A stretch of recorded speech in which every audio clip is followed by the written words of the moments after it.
बिस्मिल्लाहिर्रहमानिर्रहीम। अस्सलाम वालेकुम दोस्तों, ट्रैवल वीज़ा चैनल की तरफ से आज जिस टॉपिक को हम कवर करने जा रहे हैं वो काफ़ी लोगों ने कवर किया है, लेकिन हम कोशिश करेंगे अपनी वीडियो में तमाम चीज़ों को कवर करें ताकि आपको क्लैरिटी आ सके कि आप न्यूज़ीलैंड का सीज़नल वर्क वीज़ा किस तरह ले सकते हैं। जिस तरह थंबनेल में बहुत से लोगों ने भी लिखा होगा और शायद मेरे थंबनेल में भी यही है कि free visa, sponsorship, no age limit, जबकि एज लिमिट है। कहा इसलिए नो एज लिमिट जाता है कि आपका जो पासपोर्ट बनता है वो 18 साल से ऊपर के लिए बनता है और 55 साल से नीचे के लिए this is the age limit. तो 55 साल से ऊपर वाला जिस सीजनल वर्क वीज़ा की हम बात कर रहे हैं उसमें कम ही इंटरेस्टेड होगा। वो है हॉर्टिकल्चर और वेटिकल्चर। ये दोनों हैं क्या, ये आगे जाके हम डिस्कस करेंगे। लेकिन इसके साथ साथ वो आपको फ़्लाइट टिकट भी देंगे, अच्छी सैलरी भी देंगे। सैलरी कहाँ से शुरू होती है? अमूमन जो सैलरी है वो है 25, 27, 29 और 22 न्यूजीलैंड डॉलर। हम देखेंगे कि इस टाइप की जॉब को किस तरह की जो सीजनल होती हैं उनके ऊपर किस तरह की रेशो आती है, तो किस तरह की उन्हें रेशो मिलती है। तो ये तो था थोड़ा सा ब्रीफ इंट्रोडक्शन। अच्छा, सबसे पहले हम देखते हैं कि जॉब किस टाइप की होगी, कौन लोग इसमें अप्लाई कर सकते हैं। सबसे पहली बात यह है कि कोई भी इसमें अप्लाई कर सकता है।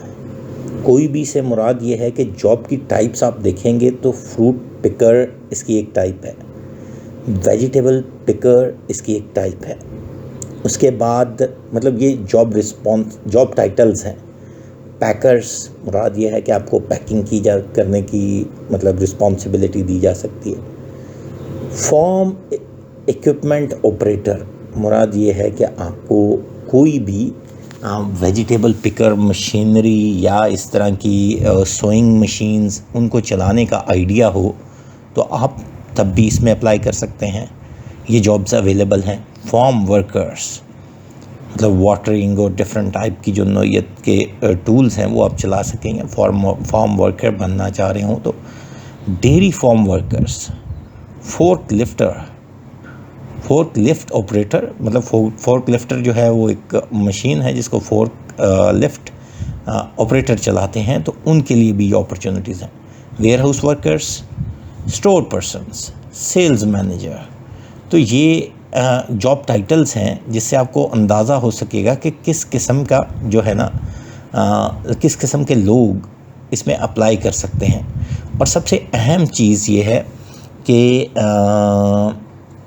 जो अगर हम ये देखें कि इन लोगों में से अगर कुछ लोगों को नहीं पता हाउ टू डू दैट, तो जो रिकग्नाइज एम्प्लॉयर्स न्यूजीलैंड गवर्नमेंट ने अनाउंस किए हैं वो आपको ट्रेनिंग देते हैं। इसका मतलब है कि कोई भी अप्लाई कर सकता है। तो स्टे कितनी देर तक कौन कितनी देर तक कर सकता है? इस वीज़े पे आप 7 महीने से 11 महीने तक स्टे कर सकते हैं। यूजुअली 6 महीने का वीज़ा होता है और इसकी लास्ट डेडलाइन अप्लाई की 31 जुलाई 2023 है। उससे पहले आपने अप्लाई कर लेना है। किस तरह करना है वो भी हम देखेंगे। अच्छा, इनकी वेबसाइट पे न्यूजीलैंड की जो इमिग्रेशन की वेबसाइट है उसके ऊपर लिखा हुआ है age range 18 and over. Usually 55 above ये कंसीडर नहीं करते। इसका मतलब है कि लिमिट नहीं है, लेकिन मैंने आपको शुरू में जिस तरह बताया 18 साल का जो बंदा है वो एलिजिबल होता है for passport, for identity card. तो 18 से ओवर 55 तक क्यों मैं कह रहा हूँ उसकी रीज़न मैं आपको आगे चल के बताऊँगा। इसका कोटा कितना है इस साल का? 19,000 जॉब्स हैं और इस वीज़े को अप्लाई करने का रेट जो है वो $325 है। यूजुअली जितने एम्प्लॉयर्स जो कि लिस्टेड हैं इस सीजनल वर्कर्स को रिक्रूट करने के लिए वही इस कॉस्ट बेयरिंग करते हैं। इसका मतलब है कि ये वीज़ा आपको बिल्कुल फ्री होता है। और इसके फ्रिंज बेनिफिट्स क्या हैं? फ्रिंज बेनिफिट्स वो होते हैं जो कि आपको वहाँ जाके मिलते हैं। तो अब मैं फ्रिंज बेनिफिट्स अगर आपको इसके बताना शुरू करूं तो आपको खुद पता लग जाएगा कि आपके एंड से क्या चाहिए। इसके अंदर आपकी अकोमोडेशन फ्री है, एयर टिकट फ्री है, एज लिमिट नहीं है और फूड भी फ्री है। अच्छा, अब हम ये देखते हैं कि इसको जो अप्लाई करने जा रहा है वो कमा क्या सकता है। देखिए, ये आपको स्क्रीनशॉट जो मेरा इस वक्त नज़र आ रहा है आपको, इसके अंदर एक एवरेज रेशो दी गई है कि 1 to level 3 job skill level है, उसके अंदर 1 to लेवल दिया जाता है ANZ ESCO की तरफ से, उसमें 40 और जॉब है, उसका 27.76 ANZ डॉलर जो है ना वो आपका बनता है पर आवर के हिसाब से। अब पर आवर के हिसाब से ये आपको पे किया जाएगा।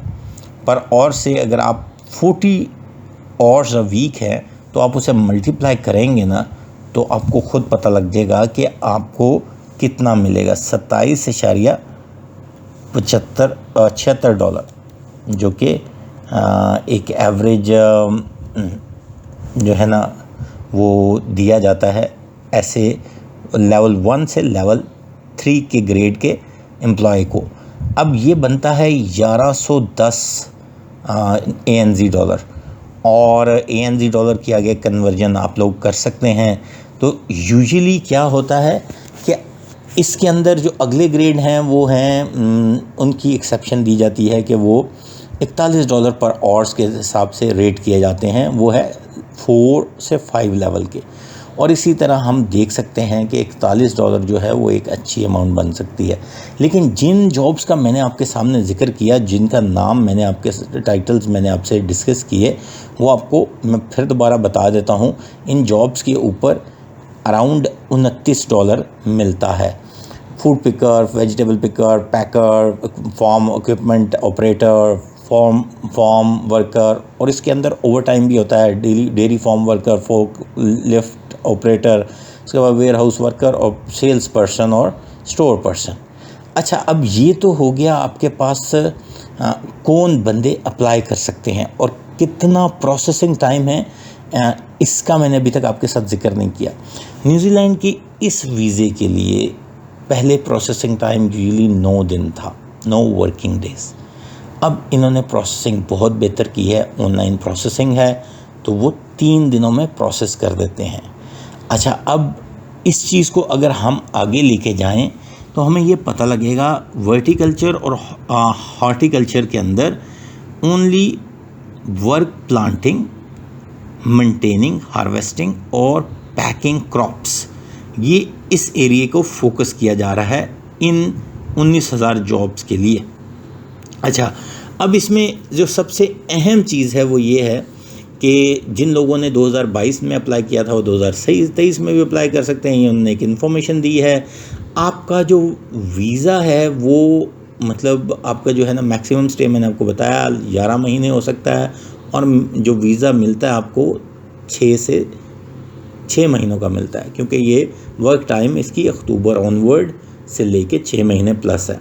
अच्छा, अब आपके जहन में सवाल ये आ रहा होगा कि हमें ये वीज़ा मिलेगा किस तरह। सबसे पहले तो जब आप इनकी वेबसाइट पे जाएंगे तो आपको ये पता लगेगा कि एक लिस्ट है, रिकग्नाइज सीजनल एम्प्लॉयर लिस्ट। आप उस लिस्ट पे जाएंगे तो आपको ये स्क्रीन नज़र आ जाएगी। आप इसके ऊपर जैसे ही गूगल के ऊपर भी जाके सर्च करेंगे New Zealand recognise seasonal employer list, आपको 200 ऐसे एम्प्लॉयर्स मिल जाएंगे जो एक रिकग्नाइज एम्प्लॉयर्स हैं जो आपको एम्प्लॉय कर सकते हैं। अच्छा, अब ये तो एक वो चीज़ आ गई जिसके ऊपर मैंने आपको बताया कि ये यहाँ से अब आपने क्या करना है, आपने नाम उठाना है, गूगल करना है, और उसका कॉन्टैक्ट लिस्ट या उसकी वेबसाइट अगर दी हुई है तो उसके ऊपर जाके आपने फॉर्म फिल करके अपनी रिक्वायरमेंट के हिसाब से सबमिट कर देना है। तो ये एक तरीका है। दूसरे नंबर पे एक वेबसाइट है TNG, इसको TANDG.global, इसके ऊपर जाएं तो ये प्रोसेसिंग बहुत ज़्यादा करते हैं, ये फेमस हैं इस लिहाज से वर्टिकल्चर में आप या हॉर्टिकल्चर के अंदर रिक्रूटमेंट के लिहाज से।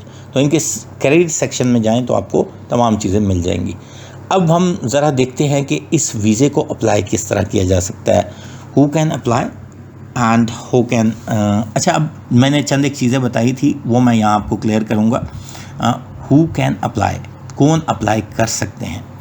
आइडेंटिटी, जिसके अंदर आपका आईडी कार्ड और पासपोर्ट होना ज़रूरी है, कंट्री सिटीजनशिप, पासपोर्ट होना ज़रूरी है। गुड हेल्थ, यहाँ जब गुड हेल्थ की बात आती है तो यूजुअली 55 साल से एज के ऊपर जब वो हेल्थ रिलेटेड इश्यूज़ होना शुरू हो जाते हैं तो इस वजह से ये 55 अबव इसमें रिक्रूटमेंट होने के चांसेस बड़े रेयर हो जाते हैं। करेक्टर, आपको पुलिस करेक्टर सर्टिफिकेट होना चाहिए जो कि आप बनवा सकते हैं। जेन्युइन इंटेंशन, जो कि आप मतलब जब आप रिक्रूटमेंट में हो तो आप उसे कर सकें, बता सकें कि भाई मेरी इंटेंशन यही है कि मैं वापस भी जाऊंगा, जो what ever the seasonal work is मैं उसको पूरा करके वापस चला जाऊंगा। फिर मेडिकल इंश्योरेंस याद रखिएगा 6 महीने की बनवाइएगा जब भी वीज़ा अप्लाई करने से पहले, क्योंकि उसमें आपकी पूरा टर्नओवर को कवर किया जाता है। मेडिकल इंश्योरेंस में कुछ पैसे यहाँ ज़्यादा लग जाएंगे, लेकिन ये है कि जो वीज़ा रेशो है वो आपकी अबव चली जाएगी। उसके बाद न्यूजीलैंड जॉब ऑफ़र आपको पता लग गया कि कौन से एम्प्लॉयर्स जो हैं वो आपको दे सकते हैं। अच्छा, अब आगे हम चलें तो प्रोसेस एंड कॉस्ट जो है ना, ये आपको प्रोसेस बड़ा सिंपल सी बात है। जॉब ऑफ़र आ जाए, जो रिकग्नाइज एम्प्लॉयर है उनकी तरफ से, जो लाइसेंस एजेंट हैं उनकी तरफ से, या गवर्नमेंट की तरफ से कोई डायरेक्ट वेबसाइट हो, तो ये यहाँ से जॉब ऑफ़र जनरेट हो सकती है। अप्लाई करने का पाक रुपीज़ जो है, जिस तरह 325 ANZ हैं आजकल जो रेट है उसके मुताबिक 41,300 पाक रुपीज़ बनते हैं, और उसकी जो सेंटर फीस है जो कि VHS ग्लोबल जो कि आपके डॉक्यूमेंट शिप करता है उसकी तकरीबन 5580 रुपये फ़ीस बताई गई है। अच्छा, अब अगर हम आगे चलें तो सबमिट आपने क्या करना है। आपने जो है ना इन पर्सन कैश में आपने बैंक ट्रांसफ़र या जो भी है, और इन न्यूजीलैंड की वेबसाइट के ऊपर जाके खुसूसन VHS ग्लोबल की तरफ से असाइनमेंट लेके आपने अपने डॉक्यूमेंट सबमिट कर देने हैं। अच्छा, अब परमिशन एंट्री कंडीशन जो है उसके अंदर करेक्टर सर्टिफिकेट बहुत ज़रूरी है, याद रखिएगा। न्यूजीलैंड आपको अलाउ नहीं करेगा, और आपके फिंगरप्रिंट का स्कैन जो कि आपने VHS ग्लोबल के ऑफिस दिया होगा वो भी बहुत ज़रूरी है। अच्छा, ये तो थी। अब काम जो इस वक्त है सीजनल वर्क वीज़े के हिसाब से वो मैंने तीनों चीज़ें बता दी। Planting, maintaining crops, harvesting, packing, ये 3-4 कामों को फोकस किया जाएगा। अच्छा, एक चीज़ मैं आपको बताना भूल गया, मैंने आपको एवरेज बताई थी, लेकिन मिनिमम सैलरी भी जहन में रख लीजिएगा। वो $22.70 ANZ जो है ना आपको मिलेंगे न्यूजीलैंड डॉलर पर आवर के हिसाब से, और मिनिमम जो वर्क आपसे लिया जाएगा वो 30 दिन का लिया जाएगा। और उसके अलावा ट्रेनिंग और वॉलंटरी डिडक्शन, लाइक आपने कोई भी वहाँ फंडिंग करनी हो उस लिहाज से ये होती है। तो ये तो थी न्यूजीलैंड के आपको तमाम इन्फॉर्मेशन सीजनल वर्क वीज़ा के लिहाज से। अच्छा दोस्तों, हमने जाके गूगल के ऊपर यही लिखना है कि immigration New Zealand seasonal work visa. जैसे हम लिखेंगे तो यहाँ हमारे पास वो सारी डिटेल आ जाएगी जो मैं आप लोगों को बता रहा था, लाइक कितने दिन लगेंगे, क्या होगा, कितनी रिक्वायरमेंट है, और यहाँ से हमें सीजनल एम्प्लॉयर्स की जो कि 200 रिकग्नाइज हैं उनके ऊपर जाके हमें मिल जाएगी, उनकी ऑप्शन या उनकी लिस्ट मिल जाएगी। अब जो आपकी प्रायोरिटी होनी चाहिए वो यही होनी चाहिए कि ये जो एम्प्लॉयर लिस्ट इन्होंने दी है रिकग्नाइज, ये इसका मतलब है कि वीज़ा के लिए बड़ा इनका लेटर बड़ा मैटर करेगा, और उसके लिए ही सबसे बेस्ट वे ये है कि हम क्या करें, हम इसी को यूज़ करते हुए अप्लाई करें। उसके अलावा हमारे पास कुछ वेबसाइट्स हैं, सबसे बेस्ट वे तो यही है। अब मैं मैंने सैम्पल केस उठाया है, तो ये देखें, मैंने इसको क्लिक किया तो हमें क्या मिला कि ये मुझे एम्प्लॉयर्स चाहिए, इसके कैरियर्स पे चला जाऊं तो मुझे ये पहली वेबसाइट मिल जाती है जो कि मैंने ये खोली हुई थी, और इसकी अगर हम जॉब ओपनिंग्स के ऊपर क्लिक करें तो हमें पता लग जाएगा कि ये जॉब ओपनिंग्स इस वक्त हैं। तो अब हम जो है उसमें से किसी को भी अप्लाई कर सकते हैं जिसके अंदर स्पॉन्सरशिप ऑफर ही हो। इसके अलावा न्यूजीलैंड की कुछ वेबसाइट्स हैं, जिस तरह seek.co.uk है, इसके ऊपर अगर फॉर्म वर्क जाके लिखें, क्लिक करें सीक के ऊपर, तो हमें बहुत सी ऐसी ऑप्शंस मिल जाएंगी जिसमें हम अप्लाई कर सकते हैं। याद रखिएगा उसमें स्पॉन्सरशिप अवेलेबल हो।